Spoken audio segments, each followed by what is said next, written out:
তো প্রিভিয়াস ক্লাসে আমরা কী পড়েছিলাম, নাইট্রোজেন সাইকেল নাকি?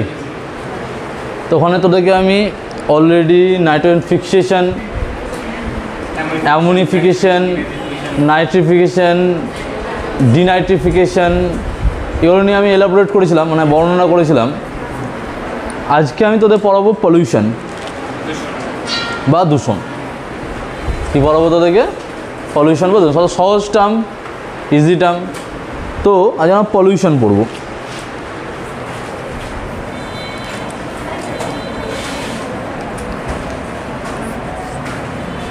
পলিউশন,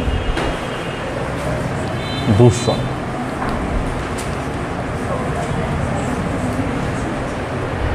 দেখ, 1933 ওডাম,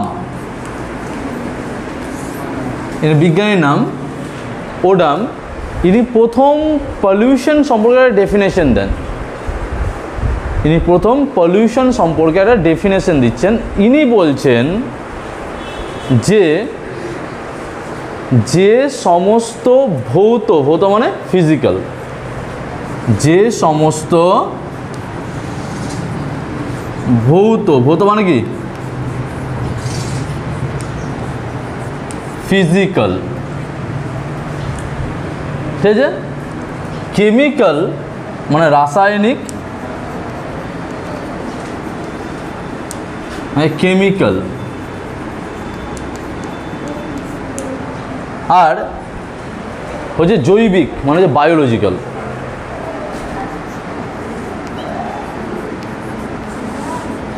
মানে যে বায়োলজিক্যাল।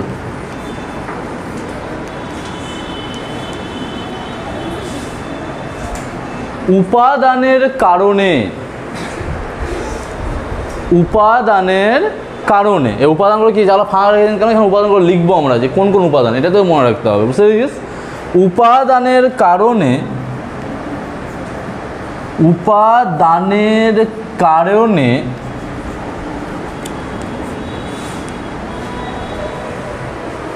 জীব পরিবেশের ভারসাম্যতা নষ্ট হয়, নষ্ট হয় ভারসাম্য বিঘ্নিত হয়, ভারসাম্য ব্যালেন্স, বোঝা যাচ্ছে? পরিবেশের ভারসাম্যতা কি হয়? বিঘ্নিত হয়। পরিবেশের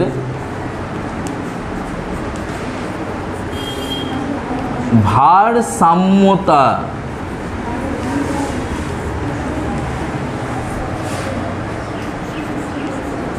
বিঘ্নিত হয় সেই সমস্ত উপাদানগুলিকে পলিউটেন্ট বা দূষক বলে। কি বলা হয়?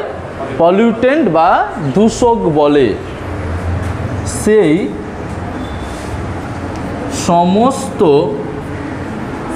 উপাদানগুলিকে পলিউটেন্টস বা দূষক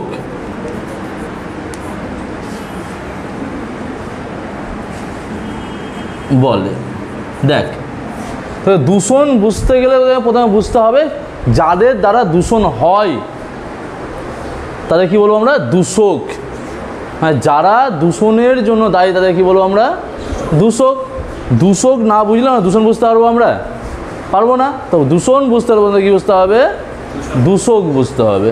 তো বলছে যে সমস্ত ভৌত, রাসায়নিক এবং জৈবিক উপাদানের কারণে পরিবেশের ভারসাম্যতা বিঘ্নিত হয়। পরিবেশ বলতে এখানে, পরিবেশ বলতে এখানে জল হতে পারে, বায়ু হতে পারে, মাটি হতে পারে।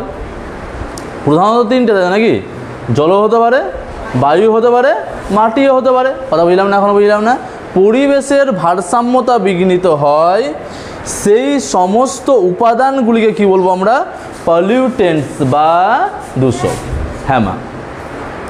এবার স্যার ভৌত উপাদান কী কী? ভৌত উপাদান কী কী? মানে স্যার কী কী ভৌত উপাদান দূষণের জন্য দায়ী, তাই তো নাকি? তো বলো তো দূষণের কী, দূষণের জন্য দায়ী কিছু ভৌত উপাদানের নাম বলো তো তোমরা।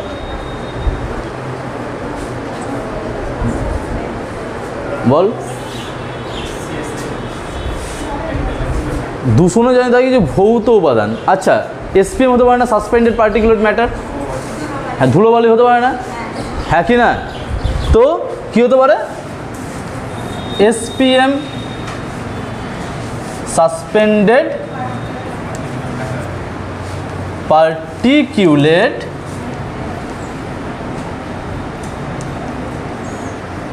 ম্যাটার। তাহলে কি হতে পারে? এসপিএম হতে পারে, আর কি হতে পারে? ভৌত কি হতে পারে বলো? ধুলোবালি হতে পারে, ধুলোবালির মধ্যে সাসপেন্ডেড পার্টিকুলেট ম্যাটার পড়ে যায়। আর কি হতে পারে? যানবাহনের ধোঁয়া, তাই তো নাকি? সাধারণত যানবাহনের ধোঁয়া এটাও হতে পারে সাধারণত, তাই তো? অ্যারোসেল এটাও হতে পারে, অ্যারোসেল রক্ত এটাও হতে পারে, বোঝা যাচ্ছে? সাধারণত অ্যারোসেল এটাও হতে পারে, তাই তো? এবার কেমিক্যাল যদি বলে, রাসায়নিক বিভিন্ন বিষাক্ত গ্যাস হতে পারে, তাই নাকি? কি সাধারণত পয়জনিয়াস গ্যাসেস, বিভিন্ন পয়জনিয়াস গ্যাসেস, পয়জনিয়াস গ্যাসেস হতে পারে। কার্বন মনোক্সাইড হতে পারে, কার্বন ডাইঅক্সাইড হতে পারে, সালফার ডাইঅক্সাইড হতে পারে, সিএফসি হতে পারে নাকি? ক্লোরোফ্লোরোকার্বন হতে পারে। আর কি রাসায়নিক উপাদান আর কি হতে পারে? পেস্টিসাইড, ইনসেকটিসাইড, উইডিসাইড, হ্যাঁ কি না? এই পেস্টিসাইড ইনক্লুড করছে, ওটা কি রাসায়নিক উপাদান না রে? এই যে উইডিসাইড দিচ্ছি, রাসায়নিক উপাদান না? ছত্রাকনাশক, কীটনাশক, পরিস্মিত হয়ে গেলো, সবই তো রাসায়নিক উপাদান, হ্যাঁ কি না রে? তাহলে কি সাধারণত ডিডিটি হতে পারে, বিএইচসি হতে পারে, তাই নাকি? তো ডিডিটি হতে পারে, বিএইচসি হতে পারে। ডিডি মানে ডাইক্লোরো ডাইফিনাইল ট্রাইক্লোরো ইথেন, তাই নাকি? বা বিএইচসি বেনজিন হেক্সাক্লোরাইড, এগুলো সবগুলোই কি সাধারণত তো রাসায়নিক উপাদানের অন্তর্গত। বুঝলাম না? এখনো বুঝলাম না?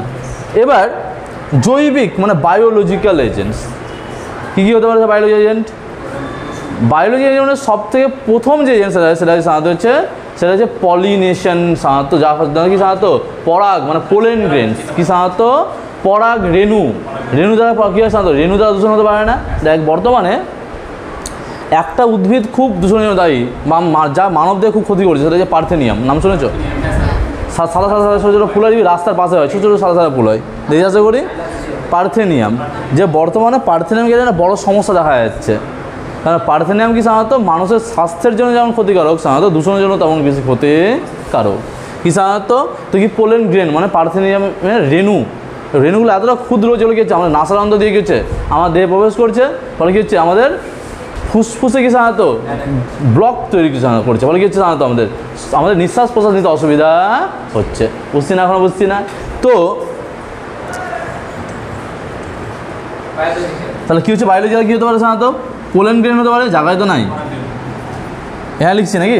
এখানে লিখছি, এটা স্টার্ট দিয়ে এখানে লিখছি। কী হতে পারে? পোলেন গ্রেন হতে পারে,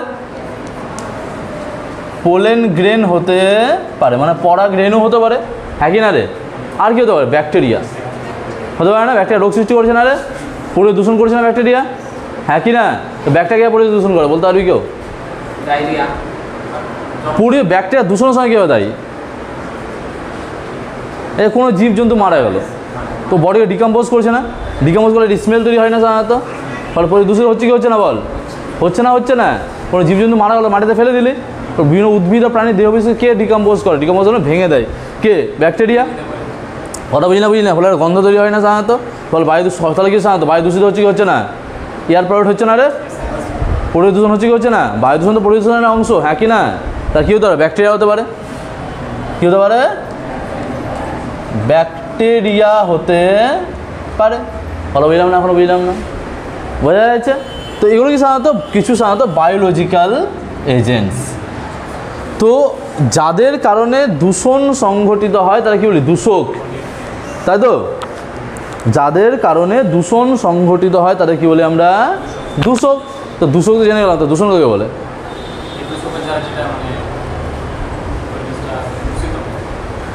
দূষক দ্বারা সংঘটিত ক্রিয়াকেই কি বলবো আমরা? দূষণ। এই দূষক দ্বারা যে ক্রিয়া হচ্ছে সংঘটিত কি বলবো আমরা? দূষণ। দেখ, খুব সিম্পল হয়ে বুঝ, মুখস্থ করিস না। তা যারা দূষণ ছড়ায় তাদের কি বলবি? দূষক। দূষণ কারা ছড়ায় স্যার? ফিজিক্যাল, কেমিক্যাল আর বায়োলজিক্যাল এজেন্টস, হ্যাঁ কি না? তোরা জেনে গেলে ফিজিক্যাল এজেন্ট কী কী হতে পারে, কেমিক্যাল এজেন্ট কী কী হতে পারে, আর বায়োলজিক্যাল এজেন্ট কী কী হতে পারে। কথা বুঝলাম না? এখনও বুঝলাম না, বোঝা যাচ্ছে? আচ্ছা, ফিজিক্যাল এজেন্টের মধ্যে আমরা আরও একটা এজেন্ট হচ্ছে সেটা সাউন্ড, ঠিক আছে? এটা কিন্তু ফিজিক্যাল এজেন্ট না, মানে শব্দ দূষণ হয় না আমাদের, তাহলে কি সাধারণত সাউন্ডও হতে পারে, হ্যাঁ কি না? কথা বুঝছি না? আমরা বুঝছি না? বুঝতে পারছি। তাহলে যে সমস্ত উপাদান দূষণের জন্য দায়ী তাদের কী বলবো আমরা? দূষক বলবো। কী বলবো আমরা? দূষক বলবো, হ্যাঁ কি না? আর দূষক দ্বারা সংঘটিত ক্রিয়ায় কী বলবো আমরা? দূষণ। তাহলে যদি আমি দূষক না বুঝতাম দূষণ বুঝতে পারতাম? পারতাম না, সেটাকে দূষক লিখলাম, তারপর লিখবো আমরা দূষণ। তাহলে দূষক দ্বারা সংঘটিত ক্রিয়াকে কি বলবো? দূষণ বা পলিউশন। দেখ, যেমন সরাসরি এভাবে আমি তো সরাসরি দূষণের সংজ্ঞা লিখাতাম। হ্যাঁ বল, বুঝলাম না।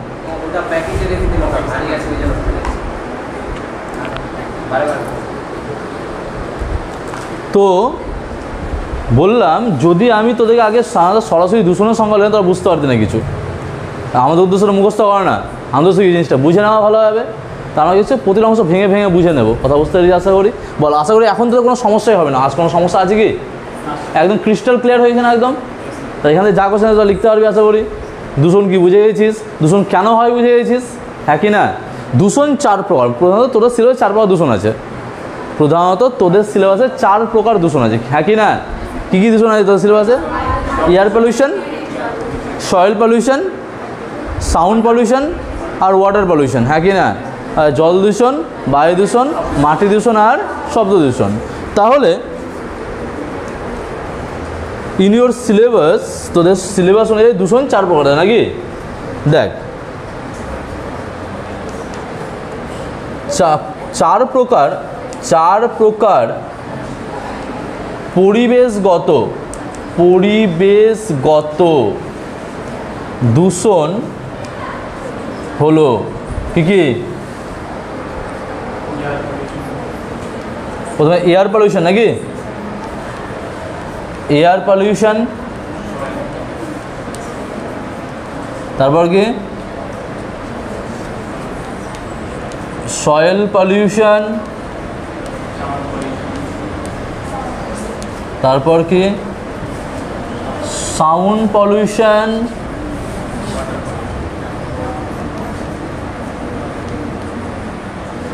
আর হচ্ছে ওয়াটার পলিউশন।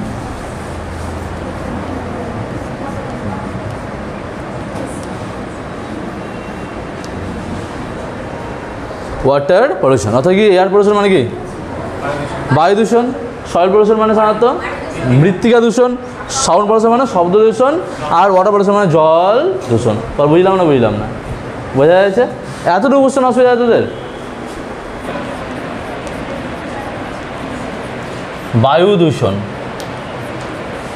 বায়ু দূষণ।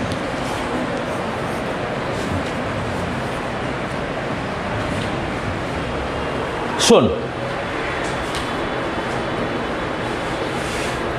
তোকে তাহলে বায়ু দূষণ বুঝতে পারবো না, কি বুঝতে পারবো সাধারণত? কজ অফ এয়ার পলিউশন মানে বায়ু দূষণের কারণ, হ্যাঁ কি না? এটা জানতে হবে বায়ু দূষণ কাকে বলে। বলছে যে সমস্ত ভৌত, রাসায়নিক এবং জৈবিক উপাদান বায়ুমণ্ডলের ভারসাম্য ধ্বংস করে, কি বলবো আমরা? বায়ু দূষক। আর বায়ু দূষক দ্বারা সংঘটিত ক্রিয়ায় কি বলবো আমরা? বায়ু দূষণ। কথা ভালো বুঝলি না? বুঝলি না? কি বললাম? আবার ভালো শোন, কি বললাম? যে সমস্ত ভৌত, রাসায়নিক এবং জৈবিক উপাদান বায়ুমণ্ডলের ভারসাম্যতাকে বিঘ্নিত করে দেয়, কি বলবো সাধারণত আমরা? বায়ু দূষক। পুরো প্রশ্ন আসতে পারে তো, এটি ভৌত বায়ু দূষক উদাহরণ দাও, রাসায়নিক বায়ু দূষক উদাহরণ দাও। দিতে পারে না? দিতে পারে না? তাহলে আর বায়ু দূষক দ্বারা সংঘটিত ক্রিয়া কি বলবো আমরা? বায়ু দূষণ। বুঝলাম না? এখনো বুঝলাম না? তো এত ভেঙে ভেঙে পড়ো, তাহলে যেই কোয়েশনে তোরা লিখতে পারিস। কথা বুঝতে পেরেছিস? তাহলে কি বললাম? তাহলে যে সমস্ত সংজ্ঞা লিখে লাভ আছে না, খালি দূষকগুলোর নাম লিখে দেবো, নাম লিখে দেই, ঠিক আছে? তাহলে তাহলে যদি তোকে বলে সাধারণত এয়ার পলিউটিং এজেন্টস,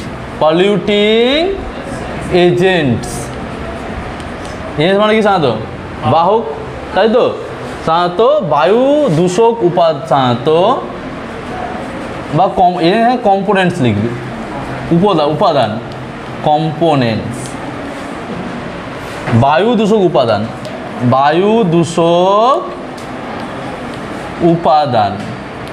তাহলে বায়ু দূষণের দায়ী একটা প্রধান ভৌত উপাদানের নাম বল, ফিজিক্যাল। বায়ু দূষণের প্রধান ভৌত উপাদানের নাম বল, বায়ু দূষণের দায়ী। এসপিএম, সাসপেন্ডেড পার্টিকুলার ম্যাটার, এটা প্রধান উপাদান যে বায়ু দূষণ করে, হ্যাঁ কি না? তাহলে কি সাধারণত এসপিএম, সাসপেন্ডেড পার্টিকুলার ম্যাটার। বোঝা যাচ্ছে? রাসায়নিক উপাদান,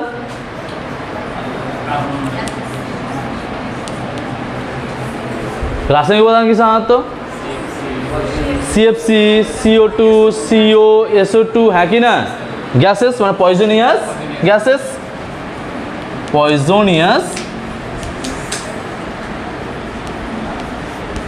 gases, CO2, CO, SO2 etcetera, নাকি? ঠিক আছে। আর যদি বায়োলজিক্যাল বলি,